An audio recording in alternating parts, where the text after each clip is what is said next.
Hello commerce के मेरे होनहार छात्रों, स्वागत है आपका आपके अपने YouTube channel Sharma ji commerce वाले में। आज की इस वीडियो में आपकी एक और बहुत बड़ी प्रॉब्लम का सॉल्यूशन लेके आया हूँ।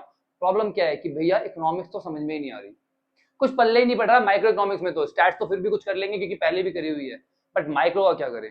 स्टैट्स में कुछ टॉपिक ऐसे हैं जो समझ में नहीं आ रहे, किस तरह से पढ़े, क्या अप्रोच यूज करें कि हम आने वाले टाइम में अपना सिलेबस भी कंप्लीट कर पाए और रिविजन भी कर पाए, क्योंकि टाइम तो बचा नहीं है, केवल 1.5 महीना बचा हुआ आपके मिड टर्म में।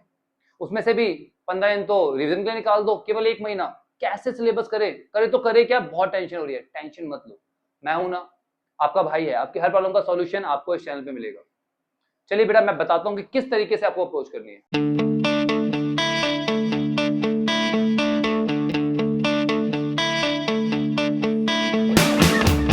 सबसे पहले तो ना अपनी करंट सिचुएशन को एनालाइज कर लेते हैं कि भैया आज के टाइम में हमारी हालत क्या है, हमें कौन कौन सी प्रॉब्लम है इस टाइम पे। देखो जरा, 4 महीने बर्बाद हो चुके हैं, कुछ नहीं पढ़ा, पढ़ा भी तो एक दो चैप्टर पढ़ा है, वो भी ठीक से नहीं आते, तो बहुत बुरी हालत है। टाइम तो है ही नहीं, क्योंकि केवल अगस्त और आधा सितंबर बचा हुआ है पूरे सिलेबस को कंप्लीट करने के लिए और रिवीजन करने के लिए। कैसे होगा, बहुत टेंशन हो रही है, बहुत प्रेशर बढ़ रहा है, बट इसके बाद भी पढ़ने का मन नहीं कर रहा। एक दिन पढ़ते हैं, 2 दिन पढ़ने का मन नहीं करता, तीसरे दिन पढ़ने का मन करता है, चौथे दिन नहीं करता। भैया समझ में नहीं आ रहा कैसे कंसिस्टेंसी मेंटेन करे। डोंट वरी, सब कुछ बताऊंगा। टाइम ही नहीं मिल रहा, स्कूल कोचिंग इन सब चीजों में फंस के रह गए हैं, टाइम ही नहीं है हमारे पास। अगली प्रॉब्लम, समझ ही नहीं आ रहा। बच्चे कहते हैं कि भैया स्टैट्स तो फिर भी समझ में आ रहा है क्योंकि पहले पढ़ा था, बट माइक्रो तो पल्ले ही नहीं पड़ रही, करे तो करे क्या। बेटा आप ना गलत अप्रोच यूज कर रहे हो, सही अप्रोच आपका भाई बताएगा आपको, वीडियो में बने रहो बस। इसके बाद कुछ बच्चे कहते हैं कि भैया समझ में भी आ गया तो याद नहीं हो पा रहा, ठीक से याद नहीं कर पा रहे। उसका भी सॉल्यूशन आपका भाई बताएगा, बिल्कुल टेंशन मत लो। एक बार याद भी कर लिया तो फिर भूल जाते हैं, करे तो करे क्या, एग्जाम में रिकॉल नहीं कर पाते, टेस्ट में बेकार मार्क्स आए हैं, अब पता नहीं मिड टर्म में क्या होगा। टेंशन मत लो, बस वीडियो को एंड तक देखो और चैनल को अभी तक सब्सक्राइब नहीं किया, सब्सक्राइब कर लो, क्योंकि आपकी हर प्रॉब्लम का सॉल्यूशन आपका भाई आपको इस चैनल पर प्रोवाइड करता है। बस वीडियो को एंड तक देखना है, सारे सॉल्यूशन मिल जाएंगे। चलो अब देखते हैं सॉल्यूशन क्या है। ये प्रॉब्लम तो बहुत देख ली, सॉल्यूशन की बात करते हैं। सबसे पहले तो ना एक्सेप्ट कर लो आपकी आज की सिचुएशन क्या है, क्योंकि बच्चे ना एक्सेप्ट ही नहीं करते, जिसकी वजह से उन प्रॉब्लम का सॉल्यूशन ढूंढ नहीं पाते वो। सबसे पहले तो एक्सेप्ट करो कि भैया बैंड बजी हुई है, ठीक है, लगे पड़े हैं बुरी तरह से, बस अब मेहनत करनी है। एक बार आपने एक्सेप्ट कर लिया ना कि भैया जो हो गया हो गया, अब मैं सॉल्यूशन पे फोकस करूंगा। प्रॉब्लम तो बहुत सारी है, पॉजिटिव रहना है, विश्वास रखना है, हो जाएगा, कोई परेशानी नहीं है। जो जो बता रहा हूं बस वो फॉलो करते जाओ, दैट्स इट। चलिए इसके बाद अपना वाई ढूंढना है। ये वाई क्या होता है कि भैया पढ़ना क्यों है। भैया मिड टर्म आ रहे हैं, ठीक है, फिर भी पढ़ने का मन नहीं कर रहा ना, क्यों नहीं कर रहा, क्योंकि आपको आपका वाई क्लियर नहीं है कि भैया पढ़ना क्यों है। क्यों पढ़ना है भाई, क्योंकि अपने माँ बाप को प्राउड फील कराना है, 11th में अच्छे मार्क्स लाना है, 11th में हर कंसेप्ट क्लियर करना है, 12th में ठीक से पढ़ाई करनी है, अच्छे कॉलेज में एडमिशन लेना है। आपको आपका वाई क्लियर होना चाहिए, फिर देखो चमत्कार होगा, सब कुछ भूल जाओगे, सारी डिस्ट्रैक्शन खत्म हो जाएगी, प्रायोरिटी सेट हो जाएगी आपका, आपके एग्जामिनेशन, आपकी पढ़ाई के अलावा कुछ नहीं दिखेगा, तो भैया अपने आप पढ़ने का मन करेगा। इसके बाद टाइम भी निकलेगा, अपने आप टाइम निकालोगे, क्योंकि सबसे इंपॉर्टेंट चीज आपके लिए आपकी पढ़ाई होगी। एक बार वाई क्लियर हो गया तो अगली प्रॉब्लम, समझ ही नहीं आ रहा। तो भैया समझ में क्यों नहीं आ रहा, क्योंकि कंसेप्ट क्लियर नहीं कर रहे। और भैया कॉमर्स में तो कंसेप्ट ही हमारा किंग है, बिना कंसेप्ट में कुछ ही नहीं है। समझ में आ रही है बात। और ये कंसेप्ट कैसे क्लियर होगा, कंसेप्ट क्लियर होगा जब हर चीज को रिलेट करके पढ़ोगे अपने रियल लाइफ से, हर चीज रिलेट करोगे अपने आसपास के एनवायरमेंट से, तब समझ में आएगा, उससे पहले समझ में नहीं आएगा।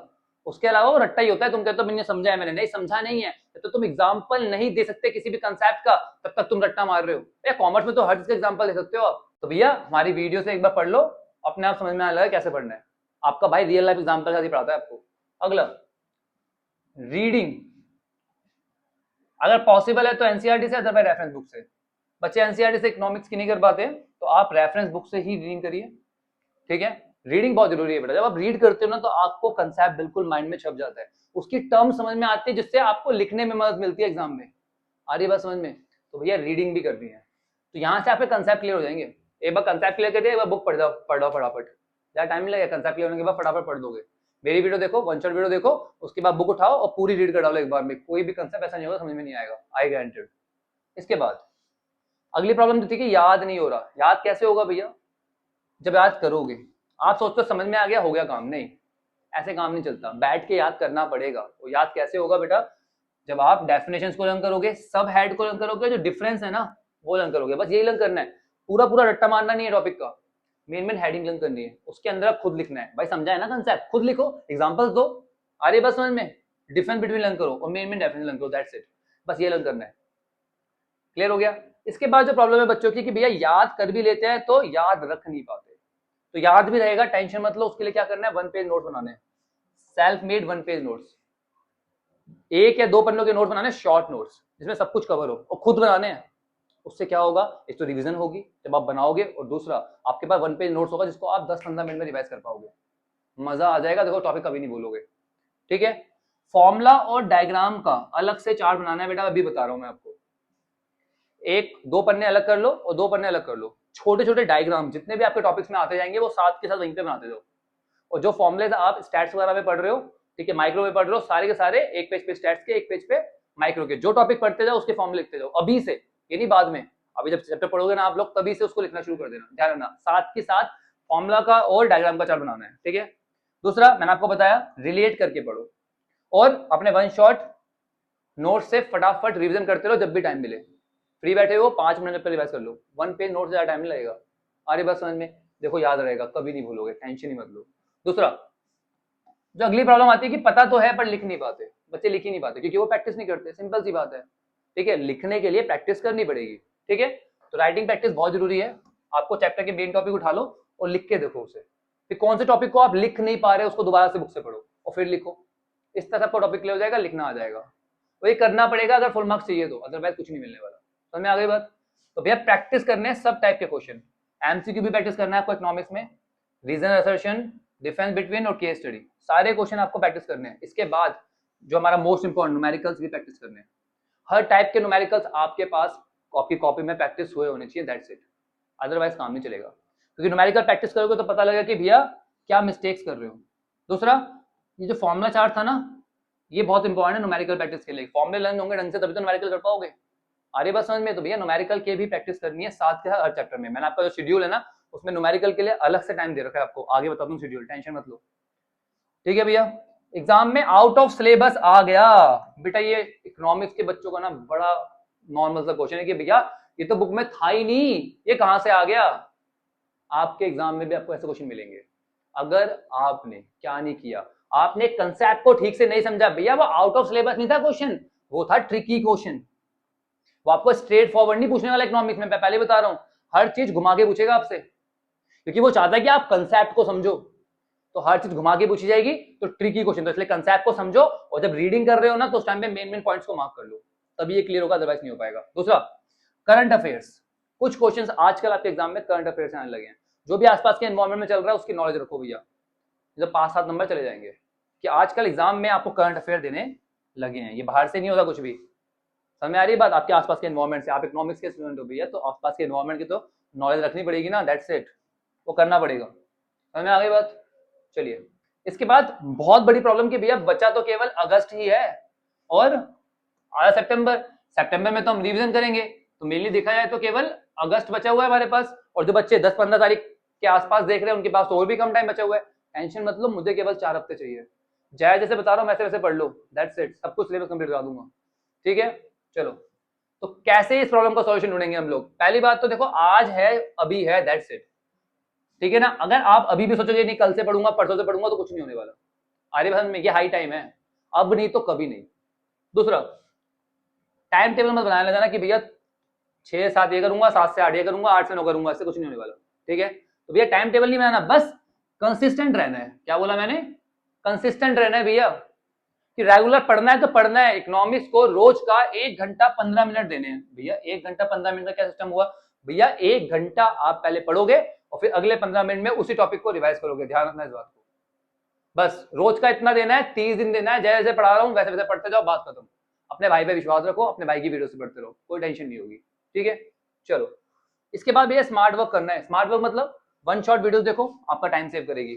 दूसरा, आपके दोस्त को जो टॉपिक आता है ना पकड़ लो उसे, बेटा समझा, तो आपको पढ़ने में टाइम लगेगा, आपका दोस्त फटाफट समझा देगा, दोस्त के पास वैसे भी टाइम नहीं होता, वो जल्दी जल्दी समझाएगा, पर हर कंसेप्ट जल्दी समझा पाएगा वो आपको, जो टॉपिक उसका स्ट्रांग है उठा लो, उसको पकड़ लो, आई बात समझ में, टाइम सेव होगा।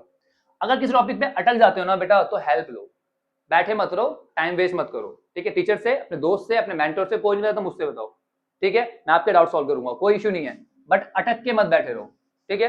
अगला, सारे क्वेश्चन नहीं करने बेटा, एक टाइप का 2-2 3-3 क्वेश्चन करने हैं, सारे क्वेश्चन में मत लग जाना कि न्यूमेरिकल है 6 क्वेश्चन है सेम टाइप के, सारे करने लग रहे हो, नहीं, 2 करे बात खत्म, बाकी को रीड करा खत्म बात, एमसीक्यू रीड करे बात खत्म, असर्शन रीड करे बात खत्म, जो इंपॉर्टेंट लगा कि भैया ये मेरे को सॉल्व नहीं हुआ उसको मार्क कर लिया, वो रिवीजन में काम आएगा। आगे बात समझ में, सब कुछ नहीं करना और सिलेबस के अकॉर्डिंगली पढ़ना है, ठीक है बेटा।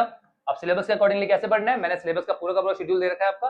देखो, डे 1 आपका जो वीक 1 होगा उसमें डे 1 और डे 2 में आप क्या करोगे, स्टैट्स का इंट्रोडक्शन करोगे, मीनिंग, स्कोप, इंपॉर्टेंस, और उसके बाद उसकी बुक एक्सरसाइज भी साथ साथ करोगे। मैं यहाँ पे बुक एक्सरसाइज अलग से मेंशन करी, इससे आपको याद रहे पढ़ना, ठीक है। आपका यहाँ पे फर्स्ट टॉपिक जो है कंप्लीट हो जाएगा। इसके बाद आपको डे 3 पे माइक्रो उठाना है, जिसमें आपको इंट्रोडक्शन पढ़ना है, इसमें माइक्रो मैक्रो के बीच का डिफरेंस, पॉजिटिव नॉर्मेटिव के बीच का डिफरेंस और सेंट्रल प्रॉब्लम को स्टडी करना है। आरी बात समझ में, जितना टॉपिक बता रखा है उतना ही पढ़ना है, ठीक है। ये डे 3 में पढ़ोगे आप। इसके बाद डे 4 में दोबारा से आप स्टैट्स का अगला डाटा उठाओगे, that is collection of data. उसमें केवल प्राइमरी और सेकेंडरी डाटा के बारे में पढ़ोगे और उसकी बुक एक्सरसाइज सॉल्व करोगे, ठीक है। टीआरजेन में अलग चैप्टर है इसका, ये पढ़ोगे 2 दिन में आराम से हो जाएगा, बहुत छोटा टॉपिक है। अगले दिन आप उठाओगे माइक्रो इकोनॉमिक्स का बहुत इंपॉर्टेंट टॉपिक, डे 6 और डे 7 में, जो है पीपीसी, प्रोडक्शन पॉसिबिलिटी कर्व, ठीक है, बहुत इंपॉर्टेंट टॉपिक है, ढंग से पढ़ना। अपॉर्चुनिटी कॉस्ट और मार्जिनल अपॉर्चुनिटी कॉस्ट, इसके बारे में पढ़ोगे और साथ में इसके न्यूमेरिकल्स और बुक एक्सरसाइज भी सॉल्व करोगे। छोटे मोटे क्वेश्चन, ज्यादा न्यूमेरिकल्स नहीं है, डोंट वरी, ठीक है। ये 2 दिन का काम हो जाएगा। इसके बाद अगले हफ्ते में स्टैट्स का चैप्टर उठाओगे, वही आपका कलेक्शन ऑफ डाटा, उसका सेंसस और सैंपल वाला पार्ट पूरी तरह से कंप्लीट कर दोगे। 2 दिन सफिशिएंट है इस टॉपिक के लिए, आगे बात समझ में। उसके बाद 3 दिन आप दोगे किसको, अपने कंज्यूमर इक्विलिब्रियम को, बहुत इंपॉर्टेंट टॉपिक है। इसमें आप यूटिलिटी के बारे में पढ़ोगे, total utility, marginal utility, average utility, law of diminishing marginal utility, 1 commodity case and 2 commodity case, बहुत इंपॉर्टेंट टॉपिक है, ये पढ़ोगे। पूरे 3 दिन दिए मैंने इसके लिए आपको, ठीक है। इसके बाद आप स्टैट्स का चैप्टर उठाओगे और 2 दिन में कंप्लीट करोगे, वो है ऑर्गेनाइजेशन ऑफ डाटा। ये बहुत ही आसान है, ठीक है ना। तो 2 दिन में मैंने ज्यादा दिए हैं, अगर टाइम सेव होता है तो डिवीजन कर लेना, ठीक है। इसके बाद वीक 3 में आप क्या करोगे, पहले दिन तो जितना अभी तक आपने माइक्रो में पढ़ा है सारा रिवाइज करोगे। आधी बात समझ में, रिवीजन का टाइम दिया मैंने आपको, माइक्रो स्टैट्स की रिवीजन की ज्यादा जरूरत नहीं है, माइक्रो रिवाइज करना है, ठीक है। फिर उसके बाद डे 2 और डे 3 में आप माइक्रो का इनडिफरेंस कर्व और जो कंज्यूमर इक्विलिब्रियम का टॉपिक है वो कंप्लीट करोगे, ये बहुत ही इंपॉर्टेंट है, ठीक है।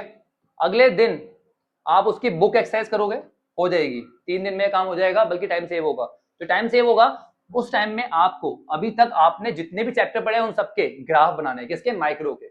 माइक्रो जितने भी चैप्टर पढ़े उन सबका ग्राफ बनाना है आपको। इसके बाद डे 5 में आप क्या करोगे, अपना स्टैट्स का टैबुलर और टेक्सचुअल प्रेजेंटेशन, बहुत ही छोटा सा टॉपिक है, ये कवर करोगे। अगले दिन भी आपको स्टैट्स ही करनी है, आपको बार और पाई चार्ट वगैरह बनाना आते हैं ना, वही टॉपिक है, बस उसके ऊपर फटाफट रिवीजन करना, 1-2 क्वेश्चन प्रैक्टिस करना, खत्म, ज्यादा टाइम मत इन्वेस्ट करना, ठीक है। एक ही दिन के चैप्टर है ये। फिर अगले दिन आप क्या करोगे बेटा, माइक्रो का डिमांड चैप्टर स्टार्ट कर दोगे अपना। क्या स्टार्ट करोगे, माइक्रो का डिमांड चैप्टर, ठीक है। अब एक दिन में तो होगा नहीं, तो अगले हफ्ते में जो पहला दिन है उसमें भी आपको माइक्रो का डिमांड चैप्टर ही करना है और साथ में बुक एक्सरसाइज भी सॉल्व करनी है। आ रही बात समझ में। इसके बाद डे 2 में आप क्या करोगे, इलास्टिसिटी ऑफ डिमांड, पूरा टॉपिक समझ लेना है, कंसेप्ट समझ लेना है। उसके अगले दिन आपको न्यूमेरिकल्स करने हैं, तो डे 3 में आप क्या करोगे बेटा, इसके न्यूमेरिकल्स करोगे। आगे बात समझ में, क्लियर। इसके बाद डे 4 में आप दोबारा से स्टैट्स पे आओगे, फ्रीक्वेंसी डायग्राम, हिस्टोग्राम, पॉलीगन, ओगे बनाओगे। आगे बात समझ में। उसके बाद